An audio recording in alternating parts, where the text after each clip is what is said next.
welcome back to 33 Founders. I'm super excited that you're with us today because I'm here with the founders of ICONYC Labs, Eyal and Arie. Thank you guys so much for being with me today. It's a pleasure. Thank you for having us. So the first time we got together, I chatted with you guys for an hour and we never even got to hit record.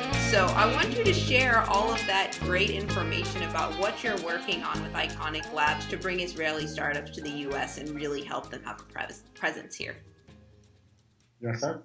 You can go. Okay. So I think we're pretty excited about the vision of ICONYC. As you can see from our the way we're spelling ICONYC, we put a very big emphasis on NYC, which is becoming the biggest hub for Israeli startups looking to expand to the US market. Our big vision is that, as you know, Israel is a small country with about 8 million people. Most companies want to market and sell in the US right out of the gate.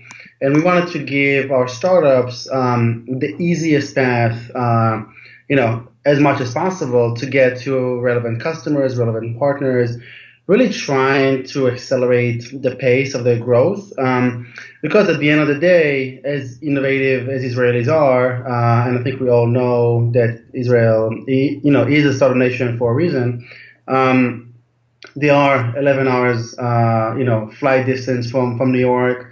It's very hard to communicate, even without, with all the social networks today that exist. It's still very hard to communicate, and the traditional way of meeting your client, meeting your investor just goes a long way. So what we came up with is basically a platform and a program that enable companies that we choose based on a variety of parameters to come to New York for at least 6 months, where we help them navigate through the process of becoming a real company. Getting them the right pitch, getting them the right deck, from the very small things, and then to the bigger things, which is getting access to relevant customers, relevant partners in any of the sectors where they operate in, and building relationships with investors over time. So it's not just kind of a hit and run. Hey, I want to get X amount of money and just take a check home, but really about getting to know investors, getting to understand what they expect from you, really hitting milestones so they can become real companies. This sounds like a general question, but I think it's super important. You were just saying before, Arie, that you guys are trying to work with each company at the stage that they're in. Why is it so important that you've done away with the one-size-fits-all approach? When we thought about developing ICONYC Labs, we really wanted to kind of take a fresh look at the accelerator model and focus on the things that work really well and shore up on the things that we felt needed improvement. One of the things that we noticed was that this one-size-fits-all model, which tends to be the case for a lot of traditional programs, happens because it's the most efficient thing to do. Most traditional accelerator programs are 3 months in length. The first month is spent on product market fit. Second month may be spent on some of the more value-added stuff. And typically the third month is spent on preparing for demo day, right? Those 3 months go by very quickly. With us, we recognize a few things right out of the gate. One, 3 months is not enough time, so we expanded the program to 6 months, particularly for Israeli tech companies who are trying to integrate and assimilate into the U.S. market. Two, we really wanted to hone in on that middle part, the value-added piece. And for us, value-added basically means, as Eyal mentioned, the ability to help them with product market fit, help them generate their first level of traction with U.S. customers and partners. And in that regard, each company comes into the program typically in different industries, different maturity stages, different goals, different needs. And while we have some common programming, some common content for them, we think that the best way we could be impactful with them is to make sure we're tailoring the program for their needs. And that's really one of the things that we honed in on to do. So we have 5 companies right now. Each of them have different milestones that we set up at the very beginning, and week to week we check and adjust as needed so that we're able to make progress across all the different parts of the business that are important for them. something that really got me excited about the way you guys are approaching this is the amount of time you spent interviewing the startups that you're bringing on. 10 to 20 hours with each one, 10 interviews. What was it that stood out about the 5 that you brought on? It's a long time. It's a lot of first impressions. Yeah, no, I think that, it was a very interesting journey for us, because I think what we wanted to do is not just find the best fit for us and for New York, and for our program, but also I think really to get the deepest level of engagement with the Israeli startup scene, right? And for us, I think what really excited us is a combination of great teams who can really execute. I mean, at the end, when you start very early and invest in companies, you're really investing in the team. You're really investing in their ability to work together, to execute, and to bring to the table different elements, right? So one is more of a technologist, one is more of a biz dev guy, one is more of a product guy. And we're looking for teams that really complement each other. I think another element that we really worked hard to get is being local. Companies who understand the idea of being local in New York, tapping into companies, tapping into investors, like really understanding that they need to be here and not just spend a year or two in Israel before they arrive, because this really takes the juice out of like, let's hit the ground running. I think another element that we look for, besides kind of the typical stuff, which is, business models and big market opportunities, is companies and entrepreneurs that are collaborative, right? So we can coach them. They get our feedback in a constructive way. They understand that it's all about doing this together. And I think what's really interesting to see is the Israeli, mentality that a lot of people talk about, which is sometimes being aggressive, too upfront, too direct, is a little bit changing. I think that the companies that we're working with are really taking a different approach to working here in the community. They're a lot more collaborative. They ask us for more meetings and more engagement with mentors, which is really great. I mean, I think they're really taking everything that we give them in a very positive way. And listen, it's not easy. I mean, when you're an entrepreneur, you feel like you know everything, you know everyone, you just want to get stuff done. And we look at it as like, you want to be 20 investors, great. It's not going to happen tomorrow. It's going to happen when the time is right. So, I think those areas were very important for us, and we see them being met with every single company that we chose. Can you give me a brief highlight of each of the 5 companies you guys are working with right now? That's all you.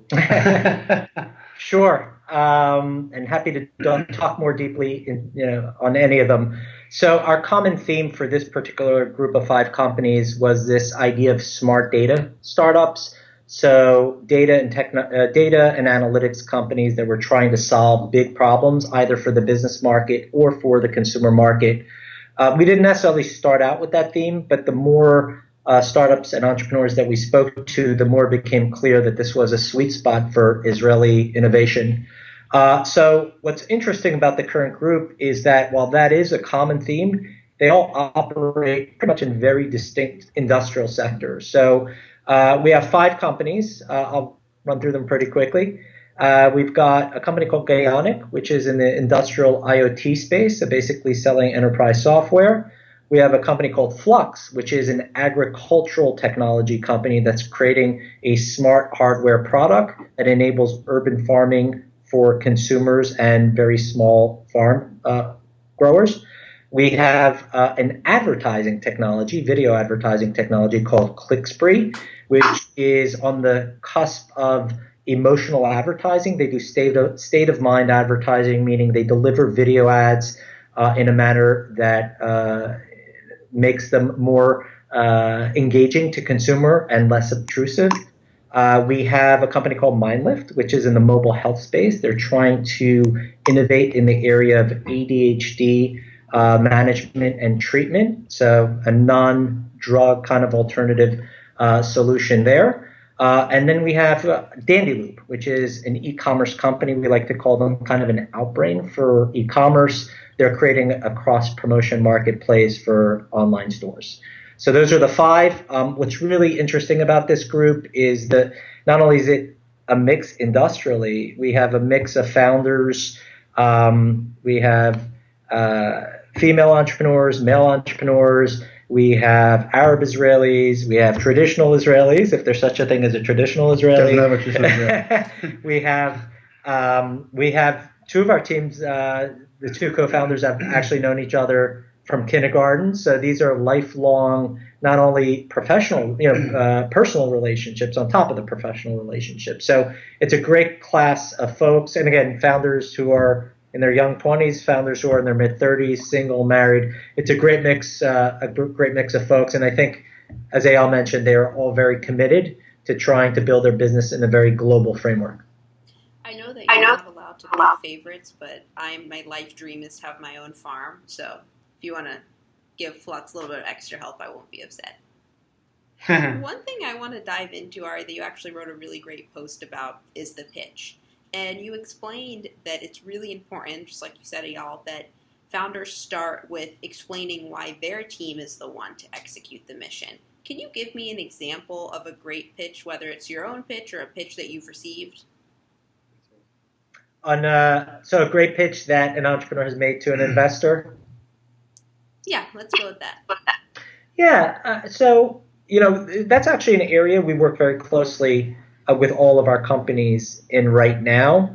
I think just to take a step back, and I do want to answer the question, but Israeli entrepreneurs are very focused on tech and product, right? It's typically all about building the best mousetrap, regardless of whether that's what the market wants at that point in time. So one of the things that we focus on is making sure they're building something that someone will value, again, a consumer or a business, and then taking that next step and kind of marketing it and articulating it in such a way that people really understand what they're doing. And I'll take, Dandy Loop as a great example. Dandy Loop was actually, they kind of got in early. We officially launched this program on April 27th. The founder CEO was so eager to come to New York, he basically packed his bags one weekend and showed up. And we said, we're going to work with you as soon as you get here. And what he's doing is something fairly innovative. And whenever you have companies that are doing innovative things, that's when you have some challenges in kind of describing, because people can't necessarily relate to it immediately. And so we worked with them in trying to put what they do in terms that people can understand. And over a series of several weeks, both through our mentorship, but also exposing the entrepreneurs to external parties, they iterated on their pitch until they honed it to a point where people kind of got it within the first 30 seconds. And that's really the most important thing. First impressions, as you know, are very critical. And first impressions, particularly when there are potential language and cultural barriers, become even more important. And the more compelling you can make it, and the more well-versed you are in being able to present it, I think the more impressive your audience receives it. What needs to be included in the first 30 seconds? What do you do? What's your vision? Why are you the best one to do it? And why should I be? Why me, the investor, customer, whoever the audience is, should be interested? Those things, and that's a lot to articulate in 30 seconds time, but most entrepreneurs don't get it right the first time. They don't get it right the fifth time. It really is an iterative process. And you can tell when someone has practiced their pitch a lot because the person on the other side of the table immediately nods their head. So I know that you guys have practiced it many times before. Can you give me the iconic pitch? I won't time you, but... I'll time you. You go. No. You're all about the pitch. I'm taking the next question. So ICONYC Labs, I like to say, is a first of its kind acceleration program that focuses exclusively on early stage Israeli tech companies to help them grow their businesses globally via New York City. So part of what we want to do is bring them here and have them take advantage of all that New York has to offer to be able to land their first customers, partners, and ultimately investors. I'm impressed. I'm in. Okay. What do you sign? Another part of that post, Arie, and I'd love for you both to take this question, is that it's really important for entrepreneurs to get feedback, especially in the early days. Making the pitch is scary enough, so I don't want to ask you really what you thought in case it's not positive. How do you encourage the founders you're working with to take that feedback and execute on it?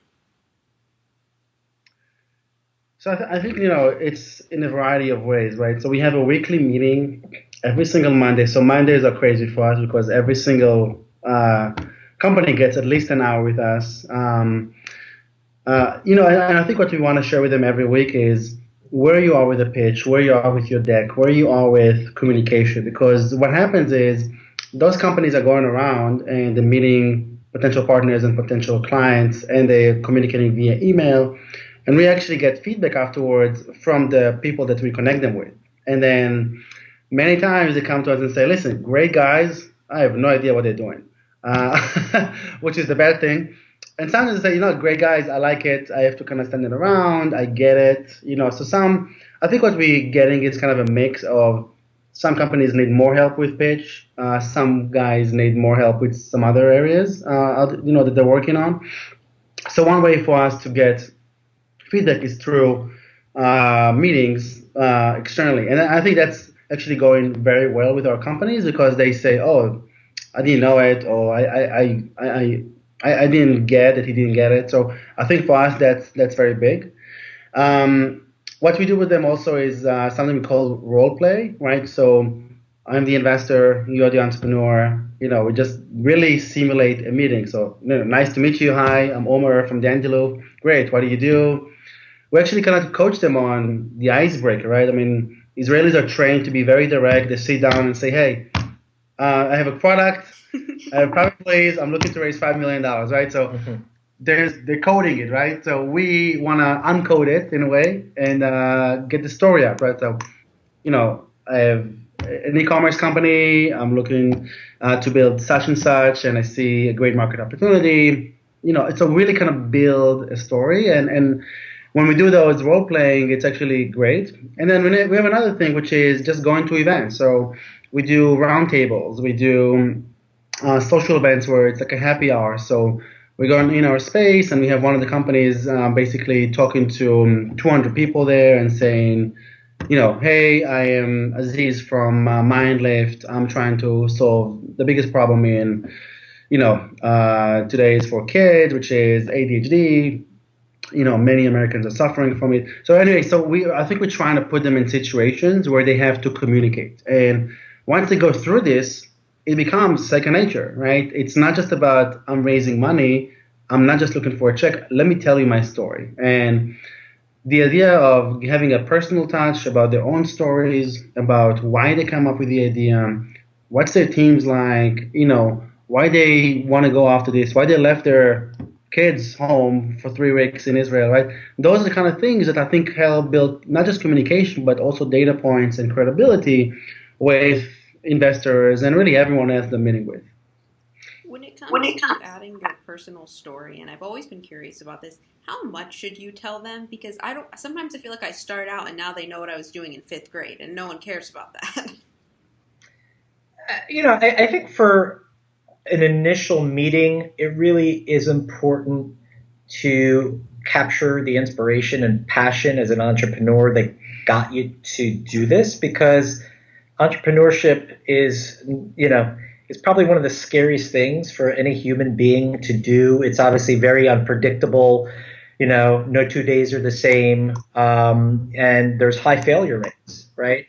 And we try to remind the entrepreneurs, because invariably you're going to have bad days, and really try to make them, every day relate to the fact of why they're doing this in the first place. And for a lot of these companies, there is a mission that they are on. It could be a very pragmatic mission, or it could be, I want to kind of change the world mission. But that's really important. I think it's important to communicate that, certainly to investors in a very brief and kind of succinct way.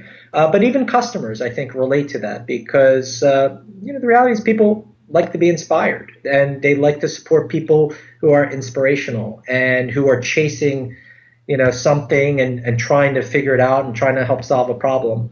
So I think that personal piece is really important, particularly in the early days of a company. Now, obviously, as the companies mature and get bigger, you lose a little bit of that. But I think that's one of the challenges is how do you maintain that over time so that people understand, people call that branding, right? What does that brand stand for? Apple stands for something, Coke stands for something, and that's really important for each of these companies. Yeah, and by the way, one thing that Arie does very well, so Arie has about 20 versions of his background. So there's a 1 minute pitch, there's a 5 minute, and there's like a 5 hour pitch, right? So I got all versions. Eyal's doing my pitches for me now, actually. Yeah, so I got all versions, and well, I think really the really interesting part here in the story is that I think we want our startups and entrepreneurs to be open to like, listen, if this guy is asking more and more interested, just go with it, right? Like just some people are more personal, some people are just more direct and very just business oriented. So just in a way, it's a lot about emotional intelligence. It's about really being able to read the other side and kind of playing ping pong, right? Like, what are you doing? What are you doing? What are you doing? What are you doing? Until you really like get to a point where this is like a ping pong that everyone is hitting and everyone's enjoying it. Arie, one of the things that you mentioned is every day working at a startup is different. And I've heard that from a ton of founders. How do you guys help your companies make initial hires? Because there's not really a job description. And I think it can be intimidating when you say, we're going to bring you on and you have to do everything. Sure. So I think with one of the things we try to do... Aren't we the initial hire? we kind of are their initial hire. One of the things that we try to have them reflect upon is, what's their strategy? What are they trying to execute? And do they have kind of all the necessary capabilities on their team to execute? And if they don't, if they have gaps or they are underdeveloped in some areas, we try to figure out how do you fill that gap. And there are many ways to do that. The challenge of an early stage company, you don't have all the money in the world. You have to be incredibly scrappy and capital efficient. We're generally going to encourage them to either identify an advisor who can help them, which we, in some cases, have companies already have started doing that. We have, some capabilities. We have internships as part of our program as well that can fill in very specific, closed beginning and end type of projects.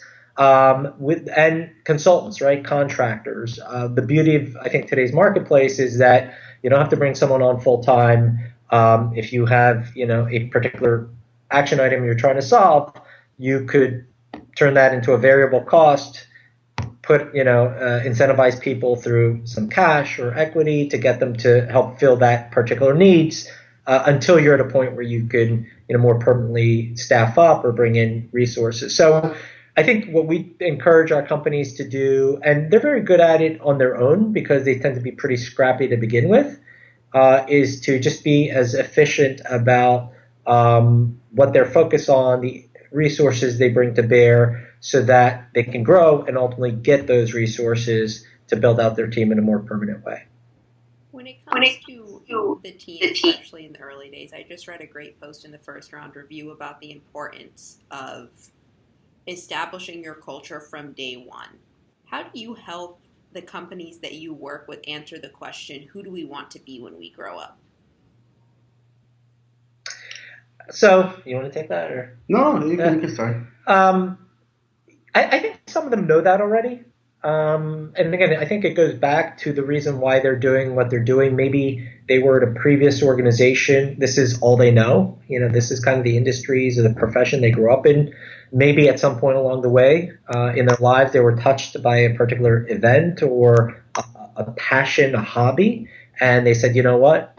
Life is short. I want to be an entrepreneur. I want to solve this problem in this industry.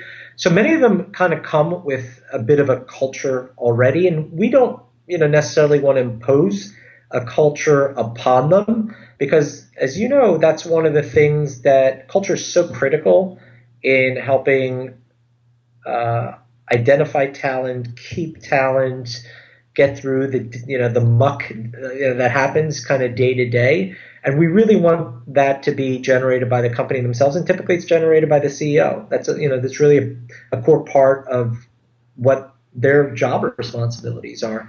And in most cases, if we were to tell you kind of the inspirations from some of the startups in our program, you would kind of see how culture is kind of an extension of their personality. So in the case of Flux, which is the agricultural technology company, the founder CEO, I'm plugging them on your behalf, the founder CEO came out of the world of agriculture, and she participated in different ways, not necessarily as an entrepreneur, very passionate around this idea of feeding the world and doing it in a way that's efficient with water supplies, because I think we all can relate to the fact, Mother Earth is limited in all of its resources, and the more we can do to conserve those resources, and particularly if that still creates as good or a better product, it becomes not just a social mission, but a business proposition. And that's so Karen and her team are very passionate about that. And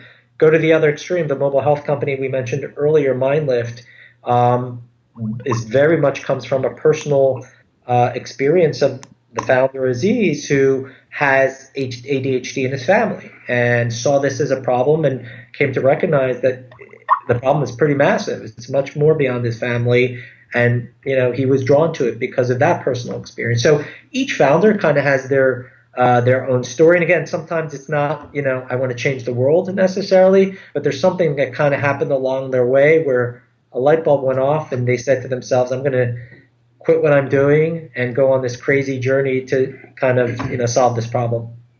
I think one more thing that I would add is New York. So I think that we see our companies as Israeli New York companies. And when they come to New York, I think they learn a lot about culture, about how to work with other people and, how to kind of gel into a global company. So beyond kind of the more specific personal story that each one of them has, there is something to be said about, working out of one of the coolest New York office spaces in New York.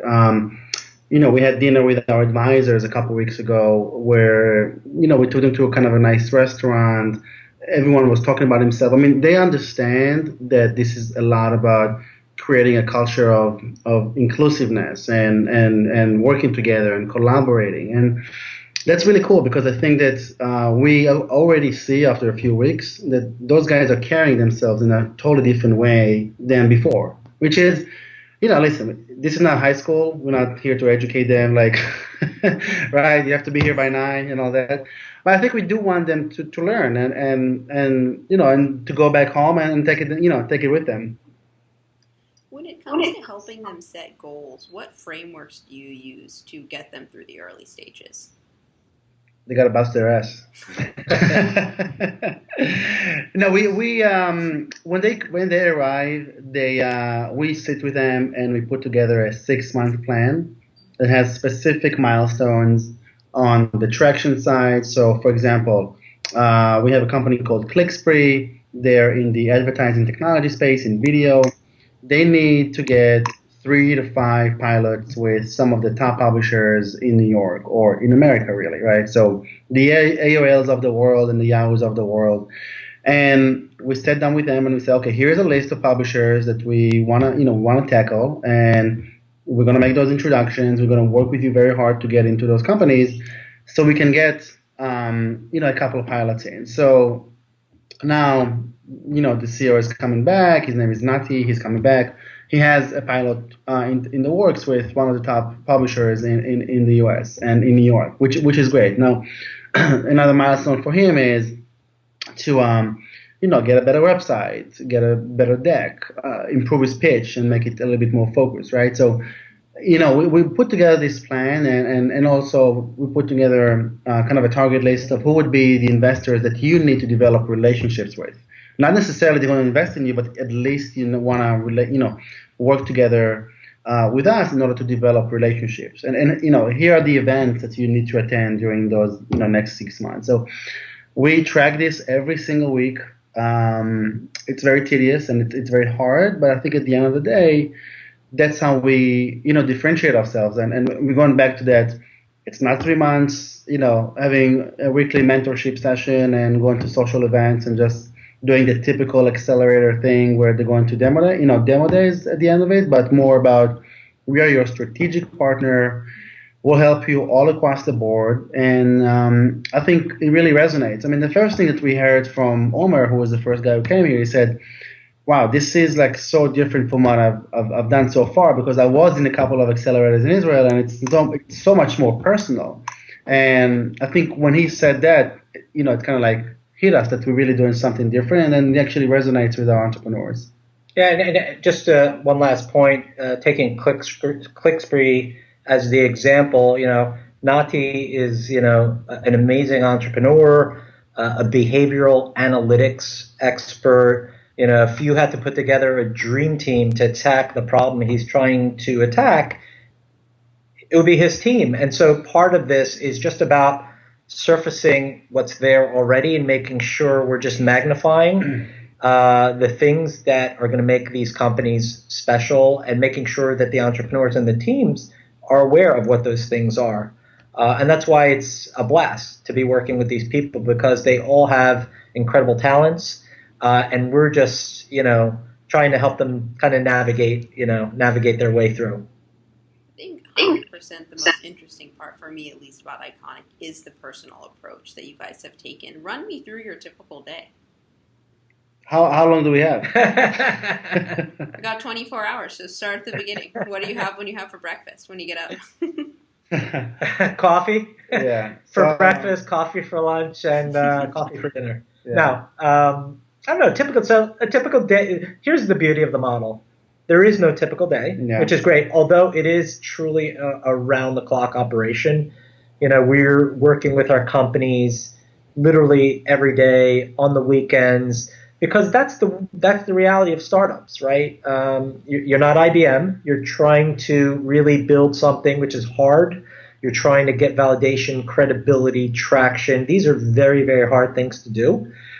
So we have structure to the program, which we need. Eyal mentioned the weekly meetings on Monday. So we allocate Monday as kind of, let's measure where we are, let's track, let's adjust, let's set the agenda for the following week, etc. And then from that point forward, every company has kind of their own goals for that week, again, which in the broader context supports the monthly and ultimately the 6-month plan. And we're working with them. It could be, a conversation with a potential customer. It could be a role-playing session. It could be feedback on a product. It could be putting in, them in touch with a member of the community to really help them understand the sector that they're in.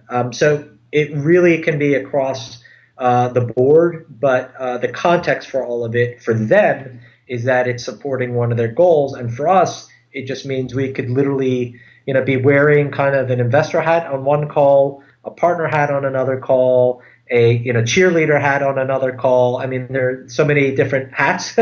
But, again, trying to make that as relevant to that particular entrepreneur at that particular time.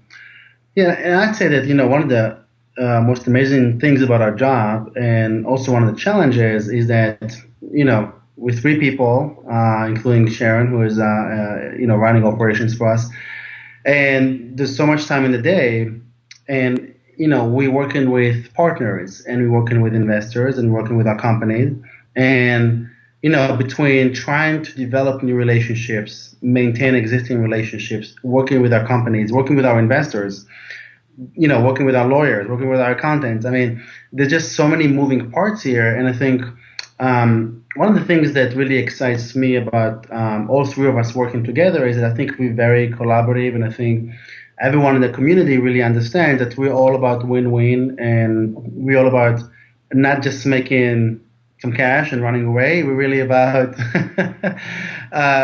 here to stay and here to add value to every single partner that is, or every single really human being that is part of our community, whether it's a partner, whether it's obviously our entrepreneurs, our investors, and everyone in the community. And I think that's really, really exciting on a personal level, because we get to know so many great people, so many smart people. We really learn every single day something new, and I think we've been really, really, really fortunate to have an advisor. And we didn't even talk about our advisory team, but we have 10 advisors who all bring extensive and successful experience either in investing in New York and the US and Israel, or from an entrepreneurial perspective.